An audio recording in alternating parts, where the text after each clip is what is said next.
Hello everyone, I'm Rachel, a radical soul untangled. So I started a new spread and I'm calling this the Messages from Your Magician or Messages from Your Magic Man, whichever verbiage you prefer to describe this. And what do I mean by your magician? Your magician is a facet, like an aspect of your soul archetype. And this is the part of you that's usually unconsciously responsible for synchronicities, uh, you know, serendipity, things like that. Things just seeming to work out for you, and there's not a lot of effort. Times where you bump into the right person just as you were thinking of them, or you get a call from somebody just as you had thought about them. Um, or you go to a store and you find, for no reason, you weren't even thinking to go to that store, but all of a sudden you're like, I'm gonna stop by the bookstore, and hey, I'm gonna find this amazing deck that I love to work with now that I didn't even know existed. But just last week I was just like, I'm gonna stop by Barnes and Noble. I don't know why. I checked out and there it was, and didn't even know it existed at all, but I knew I needed it and I'm not disappointed. So little things like that can also end up leading to really big things. That's your magician at work. And so this is the head, heart, and environment energies. And then I felt compelled to draw a fourth card, and this is the one that came out. I feel like this column here is more like about future direction. And so anyway, here we go. So the first card for the head and the thought energy, the 4D thinking mental realm. This is soul on fire. So something has come into your field, and it has just ignited a spark in you that is just set off this inferno, almost like an obsession, but not the usual obsession, not the new obsession where it's just like, I'm going to learn yoga, I'm going to learn skating, I'm going to learn how to draw, and you take it up for a few weeks and then your interest kind of peters out. This is something deeper. This is something like that you saw it or you heard it and you were like, yes, yes, yes, this, I want to know more, I want to learn more, I want to do more with this. And so this isn't just something that's kind of cerebral or a new hobby to take up only to be put down later. This is something that's really starting to feel like it's catalyzing a transformation inside you. And for your heart energy, or could see this as 5D energy. So what does your heart say? What does your soul say? Sorry. And this is, like I said, this is different from your probably run-of-the-mill new obsession or, trend hopping or anything like that. This is something that really speaks to your soul. This is something that, while it engages your mind and kind of keeps you very stimulating, there are times where you pause and you reflect on this new thing, and you disengage your mind as much, and you just kind of reflect on it more quietly.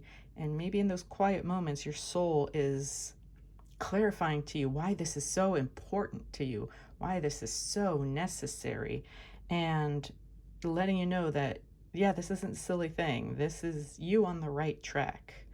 This isn't you escaping in a new obsession to escape or distract you from your reality. This is something that helps you understand a deeper aspect of reality that, your soul put you there. Your soul put this information in front of you. You can trust it. And for your environment, so what was really clever about the Sacred Creator's Oracle deck is that the first 22 cards are the major arcana, kind of boiled down into a concept, a sentence, a phrase. And so this is card 16. So that means this is the Tower. That's why we have kind of like this lightning bolt here. And it says light in the unexpected. And I love that. This is saying that your world might be crumbling, something might be falling apart, something seemingly terrible is happening maybe in your life, or something is like just falling away. that moment where the harder you put energy into it, the more it just crumbles, out from under you, or the more you try to tighter you try to hold it, it's like sand, drifting through your fingers. And so that is just an indication, though. Your magic man here is telling you that's not meant for you. That's not, you're meant for bigger and better things. You're meant for brighter things. This is, I see this eye here, and that just, makes me think of the third eye. So this is to take time when things just don't seem to be going right, and you're frustrated and you're upset and you're maybe even angry, like, I thought I was doing my part spiritually. I thought I was growing. I was doing all the right things. And now you're taking all the stuff I worked hard for. You're taking it away from me. What the hell? What the hell is wrong with this? What the hell is wrong with me that I'm being punished? No, this is to remind you there is light in that unexpected reversal or tragedy. This is your magic man saying, no, don't worry. It's fine. Everything's fine.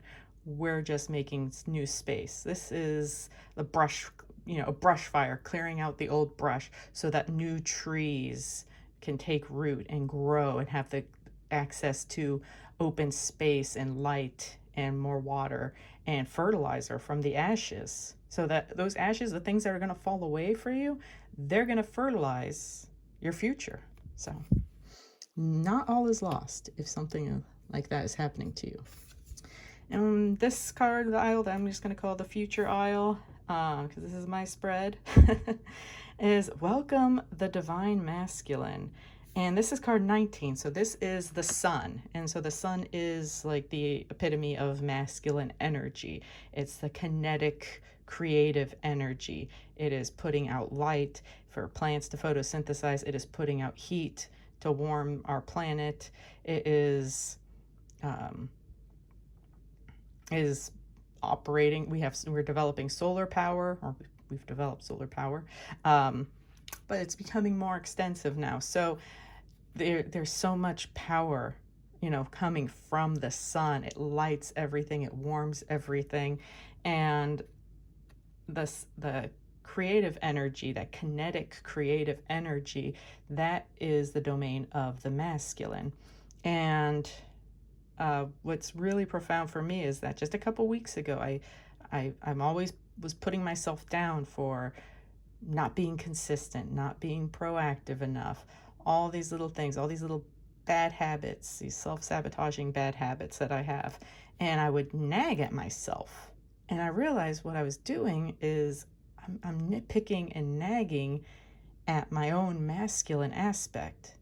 That's why he feels like an irresponsible teenager that just wants to be taken care of and play video games all day and sit on the couch and doesn't feel like he has a lot of potential. That's how my masculine has been feeling ever since I learned to let go of that nagging, nitpicking energy and relax and just trust that he'll step up for me, and remind myself of all the ways my internal masculine, my divine masculine, has been consistent for me. Every little thing, like, you help me, I might not get up as early as I like, but I get up at the same time every day. I might not go to bed as early as I'd like, but I go to bed around the same time every day. You help me get, my meals. You help me stay on. So it's like, I might not have the schedule that I think I want, but you are consistent with the one I have. So, so I just learned to welcome my divine masculine, nurture him in a way that was very appreciative, as opposed to just nurturing in a feminine sense, where it's like, oh, poor thing, you're okay. And that's what I had been doing all this time. Poor thing, you're okay. Okay, you're not doing enough. Now what's wrong with you? So I would turn on it. Now I'm cultivating this appreciation, and it's made a big change. I'll just say that. And so that's kind of what we have to do. If you're feeling stuck and you're browbeating, you're berating yourself for not getting enough done, for not staying consistent, for not having enough motivation, you need to maybe take a step back and look at your masculine aspect and just start cultivating appreciation and loving appreciation. And Yeah. And just trust and just take a step back and just let him run the show like he's supposed to. So your soul is on fire. So we're going, these energies are more, kind of like the present, what might be going on in the in the recent past, present, and near future. So this Nine of Cups, because your soul is on fire, because this new idea or new concept has really sparked something deep within you. You're right in the Nine of Cups. This is the wish card. This is the all possibilities, all favorable outcomes seem true and within reach, and everything seems possible. Everything seems hopeful. We've got a little chest here. I think she's underwater, but it's all yellow. It's all yellow. So that is all solar plexus energy, just this very certainty. So this isn't just the, oh, it would be nice to have a mansion. Oh, it would be nice to have a brand new car. Oh, that would be nice. No, this is like saying, I'm going to have a new car. I'm going to have a new home. I'm going to have the perfect relationship. It might not be here yet, but it is coming, and I know it. I know it. I know it. So this is the master manifestation energy. This is the high degree of like emotional mastery. This is the emotional mastery card. So when you master your emotions, when you're not in this naysayer energy, when you're not putting yourself down, berating yourself, when you are nurturing yourself when it's necessary and appreciating yourself to help motivate you to take action, you have this, you start to really see how everything is possible. Every potential future that you want can happen in some way, shape, or form. You might not know all the details yet, but this is just unbridled, joyful possibilities. And it's putting you, in your strength.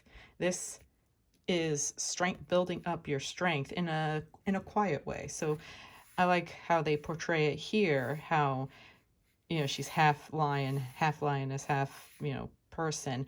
And it's saying that, so usually strength is shown with somebody, a maiden, restraining a lion, kind of gently though.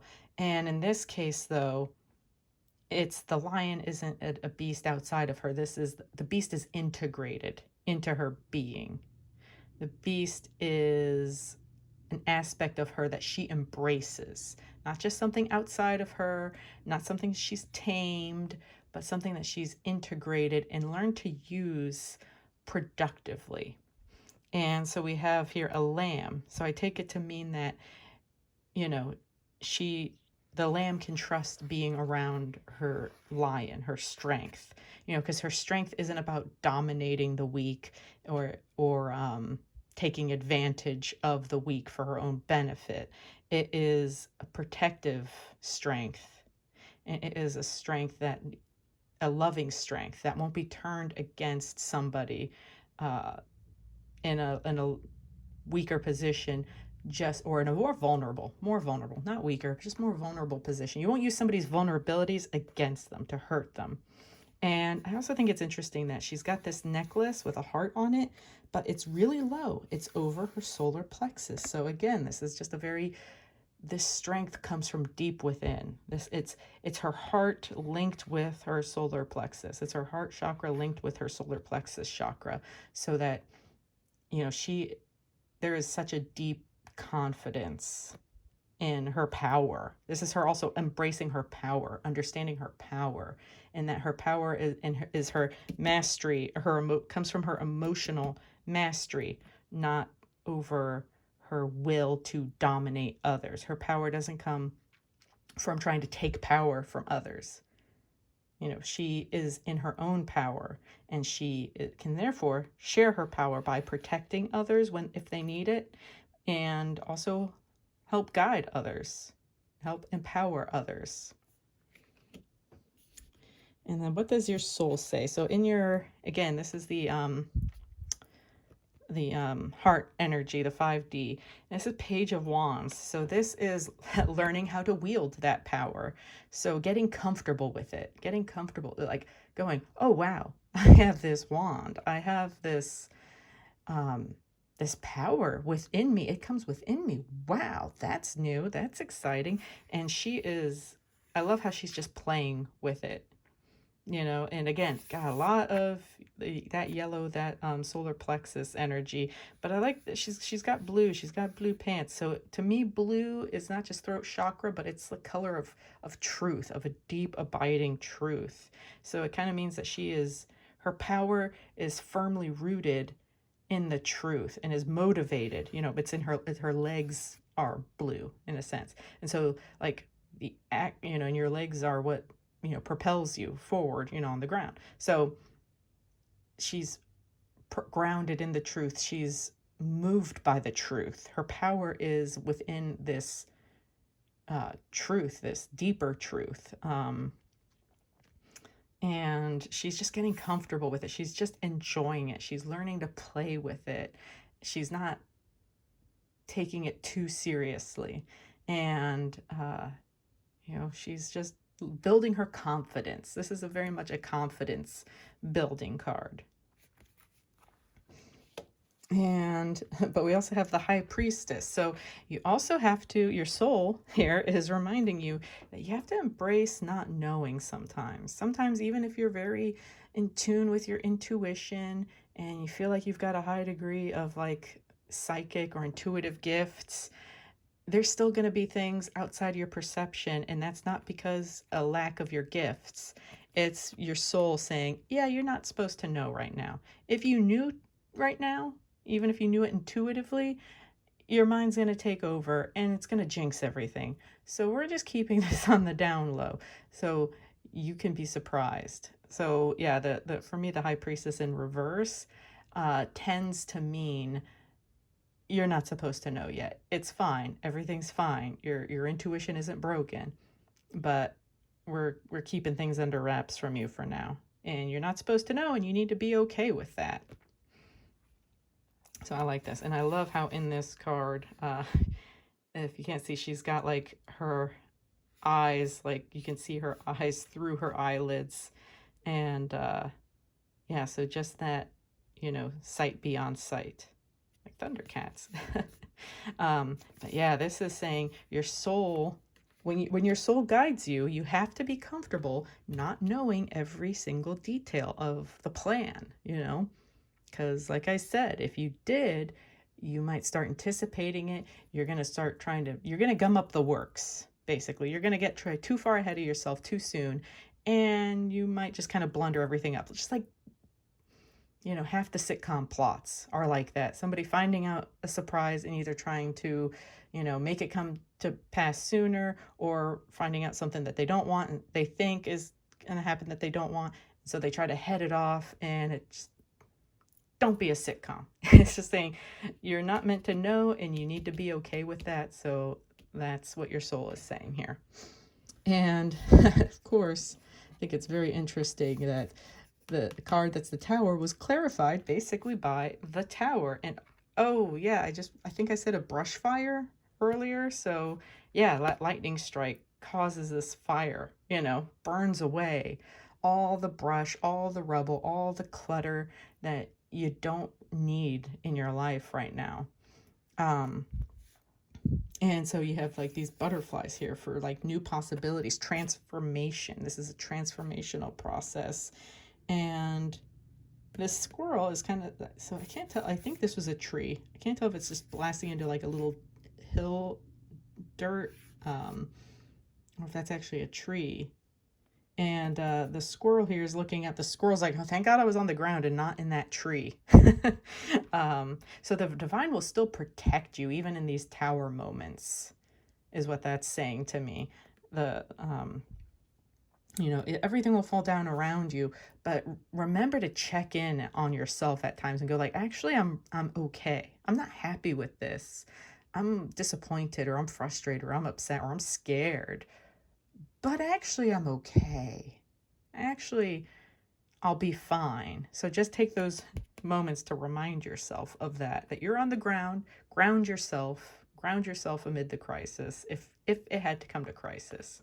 Now, after a while, maybe you don't have to have these tower moments so much. You know, maybe you don't need a crisis to get you to move. Once you start really listening to your soul, you're going to experience fewer and more far between tower moments, because for two reasons. You're going to see when you need to move before it gets to that point, and you're going to not be so attached to things and be so afraid to move that you hold on for longer than you need to. You're not going to need to wait for like the cosmic ass kicking or boot to the ass to move you out of the nest, or out of your comfortable situation. You're going to go, this isn't serving me anymore, and you're going to move on that much sooner.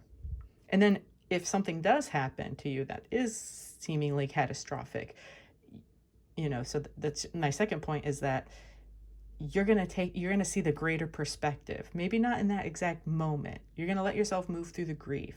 You're going to let yourself move through the sadness and allow yourself to be sad or allow yourself to be angry in those moments. And then you're going to work through that.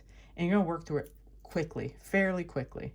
So these tower moments won't be so disastrous. They won't traumatize you, because you'll know how to move through the emotions and the experience in the moment, because that's all trauma is just not being able to move through unexpected circumstances in the moment and make sense of them in the moment. So yeah, hopefully as you move through this journey, you'll have fewer tower moments. And also, the great thing about tower moments is that they tend to spark movement forward, and a balanced movement forward.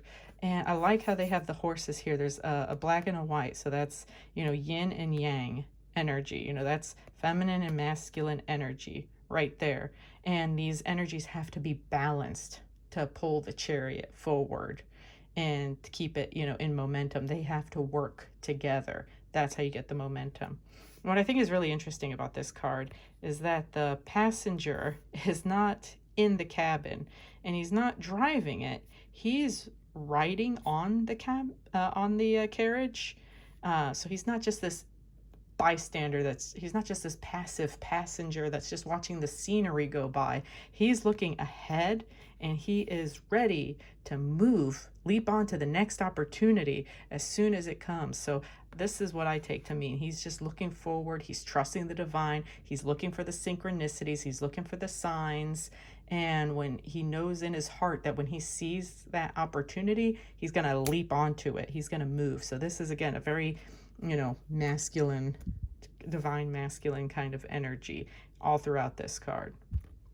And also there's like fusing of the red, red and yellow, so the lower bodily chakras, but also a lot of this purple for like the third eye and even the crown chakra. So it's saying like, your lower chakras are working in tandem with your intuition, because the feminine is receptive to the intuition, but the intuition itself comes from the masculine. Something I've learned recently, and it's just blown my mind. So that's another thing to consider. And so for the future, so when you welcome the divine masculine into your life, when you embrace him, when you accept him for how he is, and you trust that he will be there for you, providing for you, protecting you, giving you what you need when you need it, you'll suddenly find little reasons to celebrate all over. So the Four of Wands, this is celebrating milestones, big and small. Getting together with friends and just having these little celebrations. Maybe these, or even just celebrations with yourself for the breakthroughs that you're having, and the breakthroughs leading to tangible circumstances changing in your life. All those things are worth celebrating, right? And that is because, like I said, you are trusting your masculine to do his job, and you don't feel that insecurity that where you need to browbeat him, nitpick, nag, ask over and over and over again, why isn't this happening again? Why isn't this happening? This is your feminine trusting your masculine aspect to get things actually going. And so that's reason to celebrate. Because ultimately, you have a very bright future if you balance your feminine and your masculine energies. And these two came out together, so that's why there's two in this position instead of just one.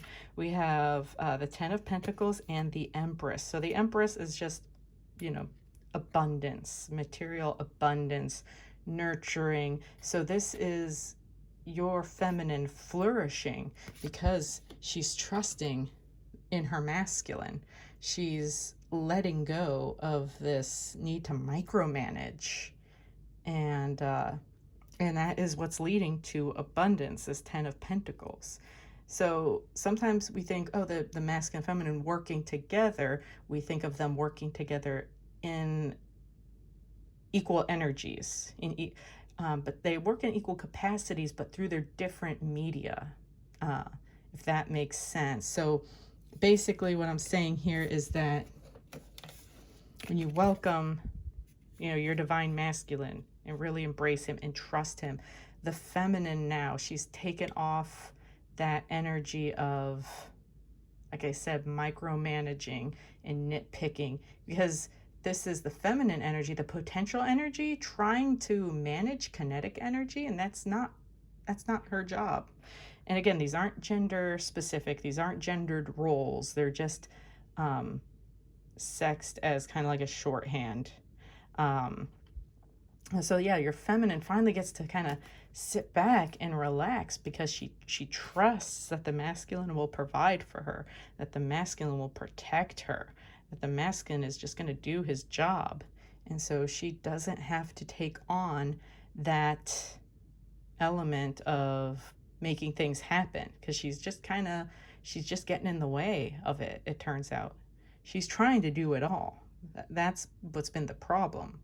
And now she's letting go, and she can sit here and she can incubate, potential, more abundance, make more opportunities arise, and so she kind of makes the opportunities possible, and he brings them into fruition. He acts upon it. She's just like, oh, hey, so and so over there, that it would be nice if we had a new house. It would be nice if we had a new car. And he goes, all right, let me figure that out. I'll do it. I'll take care of it. Don't worry about it. She's the, she's kind of the mastermind of, what's going to happen and what we want and how we want it, or what we want. He figures out how to get it, how to make it happen, how to get to this Ten of Pentacles. This is, a realization of that material, physical manifestation. This is happy. This is inheritance. This is legacy for yourself, for your family, for your community even. So you see there's just pentacles everywhere. There's children. I love that they have children here to remind you that this isn't just for you to manifest things that you want for yourself in the here and now during your life. This is stuff that you're setting up for yourself and your future your children and your future generations and your community as a whole. So so this isn't just something you're doing for yourself, and also this isn't just about material things, like physically, like, having money, but this is about mastering the energy of manifestation and sharing that sense of mastery with future generations, so that they're not just waiting for you to die to get this windfall. You're sharing it, but you're not only sharing the material abundance, you're sharing the knowledge of how to manifest that kind of abundance, and so that they can keep that up for themselves again, so you don't have to stockpile things so that when you are gone they finally have access to it. This isn't a hoarding energy. This is very much a share the wealth of again, the material resources, and share the wealth of the knowledge of how to achieve that. And that is achieved by balancing your masculine and feminine. And those are the messages from your magician. I hope you enjoyed this reading. If you found it helpful, just leave me a comment or some likes. I appreciate that. And if you want to contact me for a personal recorded reading, please feel free to email me. I'll put that link in the comments. Thank you so much for watching. I appreciate all your time and attention. Take care.